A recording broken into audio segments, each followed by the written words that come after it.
Picha inaanza, dada mmoja analipia pesa kwa ajili ya keki. Inaonekana kuna sherehe siku hiyo, lakini mzee muuza keki anaonekana kutofurahishwa na kiasi anachopewa. Anasema, binti, tulikubaliana keki mbili ni 50,000. Kwa nini unanipa 20,000? Kabinti kakajibu, ndo kiasi ambacho ninacho kwa leo. Basi binti akamuita mhudumu akamwambia, nitolee huyu mzee nje. Basi naye jamaa akatii kwa sababu ni bosi wake, atafanyeje? Huyu dada anaitwa Mariamu na huyu mshikaji anaitwa Daniel. Daniel na mzee walivyofika nje, mzee akawa anamwambia Daniel, siwezi kuondoka bila pesa yangu. Kwa sababu Daniel alikuwa hajui chochote, ikabidi aulize, mzee, hebu nielekeze nini kimetokea? Basi mzee akaanza kuelezea.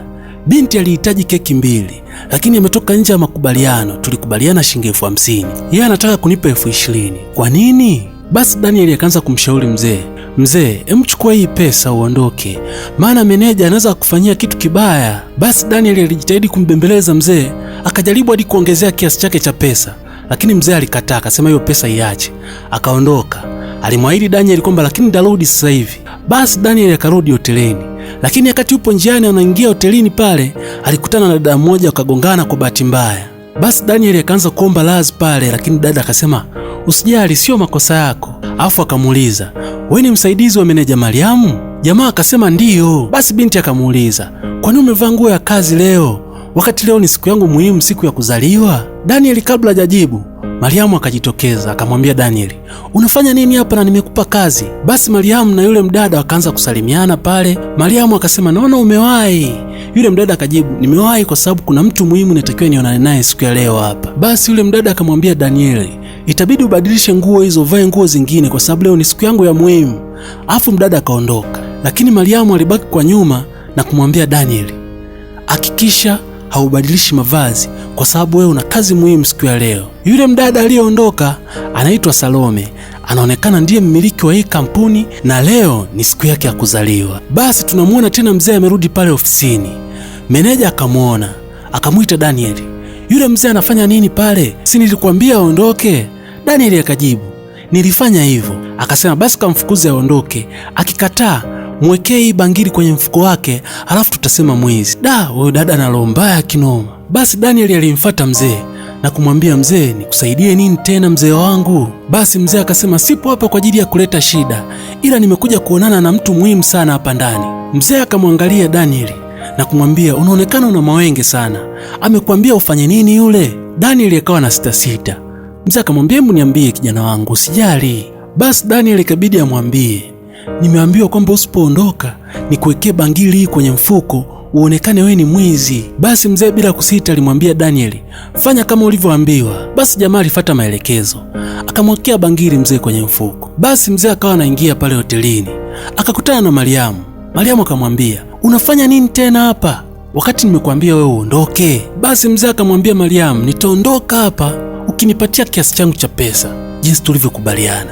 Basi Mariamu alimfuata mlinzi na kumwambia nifate. Huku tena Daniel anambembeleza mzee, mzee, hebu ondoka usije ukapata matatizo na kuomba ondoka. Lakini mzee aligoma kata. Basi Mariamu na mlinzi walifika pale kwa mzee. Mariamu akamwamrisha mlinzi amkague mzee. Mzee akamkuta na bangili mfukoni. Basi mzee akamweka chini ya ulinzi.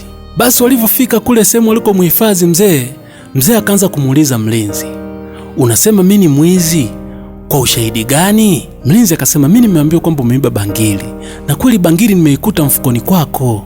Mzee akasema, na wewe ulitakiwa ufanye utafiti. Basi mzee akamwambia mlinzi, nikuombe kitu kijana wangu, hapo ofisini si kuna kamera? Hebu nenda kacheki kamera kisha unirudie. Basi mlinzi alikubali. Upande mwingine kule tunamuona Salome na Mariamu wako na mazungumzo.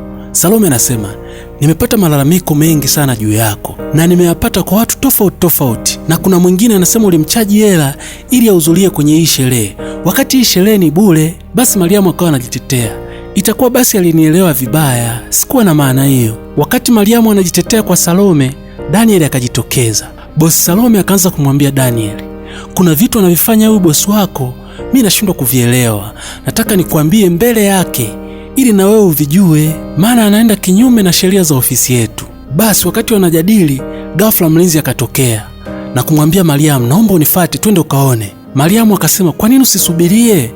Mlinzi akasema, ni jambo la haraka. Ikabidi Salome aulize, kuna shida gani? Mariamu akasema, hapo ofisini tumepotelewa na bangili. Mlinzi akaingilia kati, nimeangalia kwenye kamera na mwizi ni huyu hapa.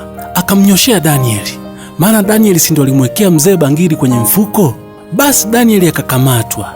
Salome akamuuliza Danieli, ni kweli umefanya hivyo? Danieli akasema hapana. Salome na Mariamu akabaki. Salome ikabidi aulize, mbona umekuwa na uhakika sana kwamba mshikaji ndo aliyechukua bangili? Mariamu akasema, huyu mshikaji nilikuwa na wasiwasi naye, ila leo ndo nimeamini kwamba kweli yeye ni mwizi. Basi Salome akawa na wasiwasi na maelezo ya Mariamu, maana Danieli anaonekana kuwa innocent sana. Basi tunarudi tena kwa yule mzee.